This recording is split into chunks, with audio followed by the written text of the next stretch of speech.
Dear colleagues, welcome to this ESOU Online event, which is focusing on some selected highlights from the recent extremely successful ESOU meeting 2021. My name is Alberto Briganti. I'm a urologist from Milan, Italy, University Vita Salute. And today I have the honor and pleasure to moderate a series of young and key opinion leaders in the field who have been selected with me to share main highlights of some topics which have been dealt during the recent meeting. I have the pleasure indeed to share this event with Dr. Den Bergh from Utrecht, the Netherlands, Dr. Giorgio Gandaglia from Milan, Italy, and Dr. Isabel Heidegger from Innsbruck, Austria. What we will do is that we will have 3 presentations. Each of these will be of 15 minutes, and we will cover COVID-19 session highlights, prostate cancer highlights, and also we will go through a very interesting clinical case with discussion. Without further delay, I would like now to introduce Dr. Den Bergh from Utrecht, the Netherlands, who will share his view and the main results of the interesting session on COVID-19 and its impact on GU cancer management and outcomes. At the end of the presentation, we will have then a discussion all together. Thank you, Professor Briganti. Thank you for the invitation to share with you the highlights of this session during the ESOU meeting. So the topic of the session was COVID-19. I think it's impossible not to have been confronted with the effects of this pandemic on your personal life and on the medical practice in whatever country you are. I think it's a good thing these topics on the borders of urology are shared during a meeting like this, and I think it was highly interesting. And I learned a lot outside of the purely urological content. So the session for which I have no conflict of interest to report, the session included many short presentations divided into 3 subjects. The first was the impact of COVID-19 on urological cancer treatment. The second, the use of telemedicine. And the last one was the effect of COVID-19 on a cancer patient's journey. I had the pleasure to chair the session with Carmen Meer from Valencia. And let's go to the first topic, which is on the impact of COVID-19 on cancer treatment. So it has been striking to see, at least for me, how different the impact of COVID-19 has been on different European countries, regions, and centers. I have seen articles published stating that there was no impact at all on cancer treatment, and I've seen other reports stating that there was an enormous impact even on the most severe cancer patients. So the presentations were given by Dr. Enfant Ingels and by Maria Ribal, and the main topic here was, and the main stay-home message is how different our urological disease spectrum actually is. For urothelial cell carcinoma, from low-grade cancer, delaying a cystoscopy is not very important. It can be delayed for a few months. And even in the T1, G3 disease, BCG can be stopped after 1 year. But for cystectomy indication, so mainly for muscle-invasive bladder cancer, there should not be any delay. So I think it's an eye-opener for us that the spectrum of urological disease is so different, and that for some COVID-19 has a huge impact, while for others the impact is, well, mainly not so significant. For prostate cancer, we all know that it is mainly a, well, slowly progressing disease. So a delay of 3 to 6 months usually is no problem. except maybe the highest risk group that may have slightly more unfavorable outcomes when the delay is more than that. There are many reports stating that a delay in radiation or surgery for localized disease is not a big problem. And the last topic here, renal cell carcinoma. For small tumors, as we all know, there's not much of a problem when surveilling the smaller ones. But when going to T2 or T3 disease, it is most likely the delay is a problem. And for metastasized disease, we should really prioritize to give systemic therapy. So for me, an eye-opener how the whole continent of Europe and around the world has been confronted with these disease we've been treating all our lives, and actually a comparable impact on how to proceed and how to stratify different diseases in delaying yes or no, or changing our treatment in a COVID-19 pandemic. So what about surgery during active COVID-19? It is very dangerous. The main reports are from the first wave of COVID-19, where patients with, well, acknowledged or unknown COVID-19 at the moment of surgery have many complications and also death toll. There are some risk factors for dying during a COVID-19 infected patients when doing surgery. And these overlap with the risk factors for urological disease. I mean that, for example, muscle invasive bladder cancer, patients tend to be older, smokers, and these are the same risk factors of having complications from COVID-19.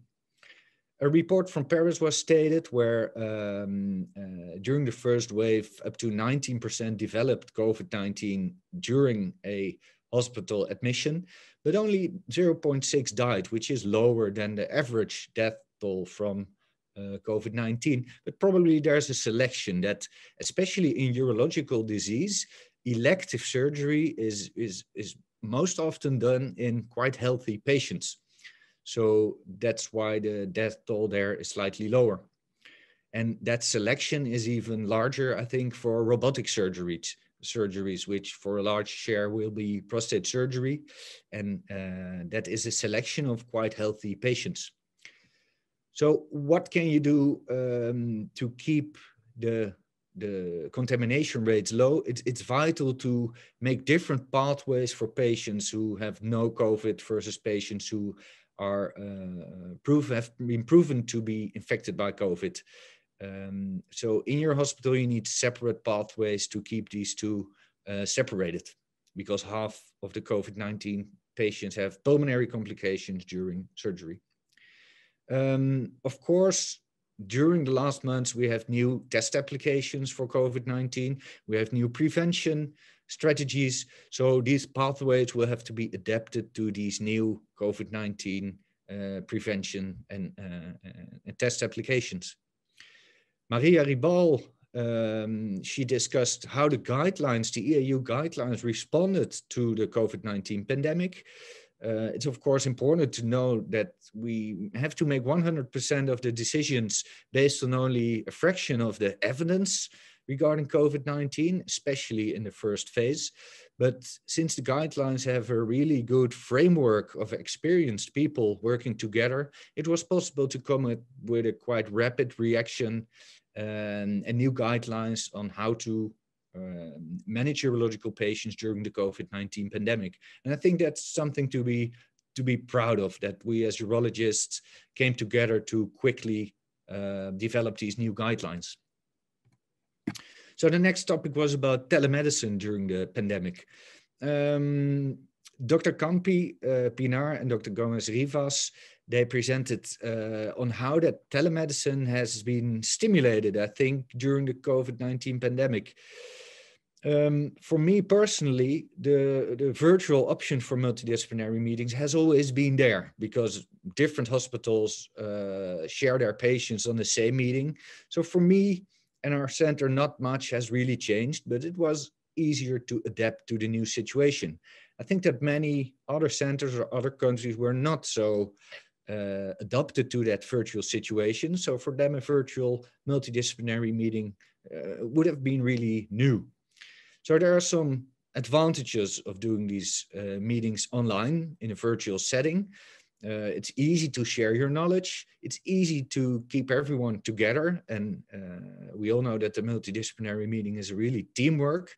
And it's easier to apply artificial intelligence programs on tracking the data, tracking the patient numbers, tracking the management for these different patients. And the virtual situation is easy and accessible. You can quite easy manage and register your data, but of course there's less personal interaction. So there are also some weaknesses and threats of doing this virtually.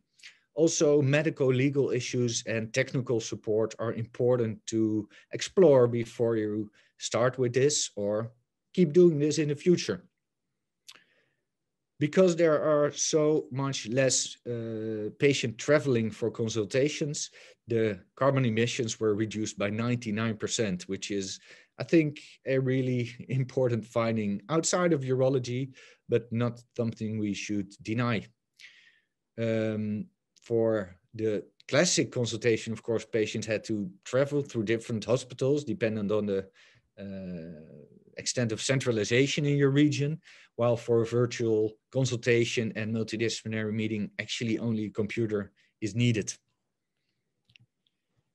So reduced traveling, it is cheaper, the access is easy, it is quite efficient, and for many physicians, it's easier to multitask, to try to do all the tasks you have on a day when you can go to a virtual multidisciplinary meeting.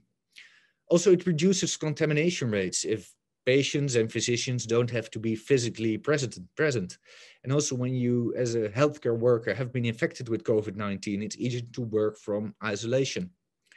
Many physicians, above 80%, actually wants to keep an important role for that teleconsultation and also for multidisciplinary meetings in the future. And most patients are also very satisfied by this new option. I then asked a question, and we can discuss it later. I think that insurance companies are also important here because, at least in the Netherlands, they relax their regulations on, well, when a consultation was reimbursed. And I think it's important to stick to that situation we have now in the future. So the last topic that was discussed was a patient's journey. And Mr. Fisher, who is a patient from the UK, provided very useful insights into his journey. He was diagnosed with metastasized prostate cancer and started on hormonal therapy with upfront chemotherapy. And I think that was about the time when the COVID-19 pandemic started. So he really had to change from all physical consultations to teleconsultations with both the urologist and specialized nurse. He admitted that he missed the contact that he initially had, but also indicated that there were many good support groups, also virtually, that really supported him along the way. And he never experienced that the quality of his care was compromised by this new situation. So I think that's important to realize. Dr. Baat then discussed the impact of the COVID-19 situation on mental health issues. And as the diagram here shows, that the anxiety, depression, and stress levels for patients who have both cancer and are in the COVID-19 pandemic have very high anxiety rates. Of course, there are some protective factors for these mental health issues, like age and having a family around you. But I think it's important for us to reach out to these patients and do not forget that the impact can be quite severe. So psycho-oncology during COVID-19 may be actually even more important than it was already before. And let's not forget about ourselves. The impact of this pandemic can be quite significant. So we should really keep track of that and don't forget to well, look at yourself and see how your stress levels are developing during the pandemic. So as a wrap up or discussion, I think that we as urologists have shown that we can think out of the box, that we can develop guidelines really quickly, and that we have gotten a new insight in how different the disease is that we are treating and how different the impact of COVID-19 is on how we should approach these patients or change our treatment. Many articles have been published also on specifically urological disease. Some of these articles, I'm not sure if they're really useful, but it shows us that many people have been thinking about how to manage with the new situation. And I think it has been a double-edged sword. Of course, it has been, well, really terrible situation for us, for our patients. But on the other hand, it really stimulated our way of thinking. And it stimulated new ways of treating and contacting our patients. So COVID-19, it's not only bad things happening, but it also shows us, well, maybe a tip of the future. Thank you very much.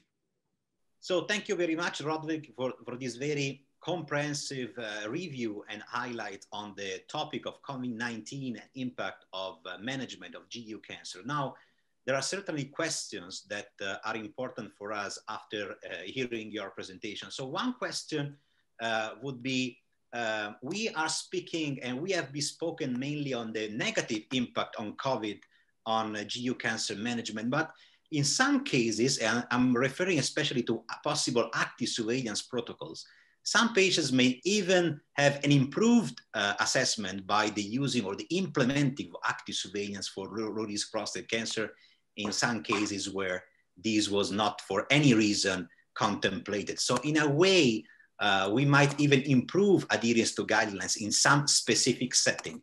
Is that true, or is there any data supporting this possible positive effect? Thank you. I agree with your comments and question. As urologists, we're quite used to active monitoring of cancers. So both for renal cell carcinoma and for prostate cancer. I think that other specialties have less experience with just that wait and see strategy. The guidelines, of course, state that active surveillance is an option for small renal masses and for, well, low-risk prostate cancer.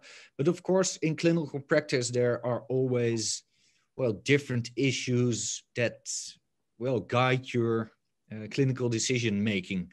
And I think I agree with you that for some patients, just that small extra situation we have ongoing now actually help them to make, for me, I think the right decision, and it is not treating their disease. So I think it was an eye-opener for some, well, maybe colleagues that actively monitoring this disease is an option. So I think I tend to agree with you.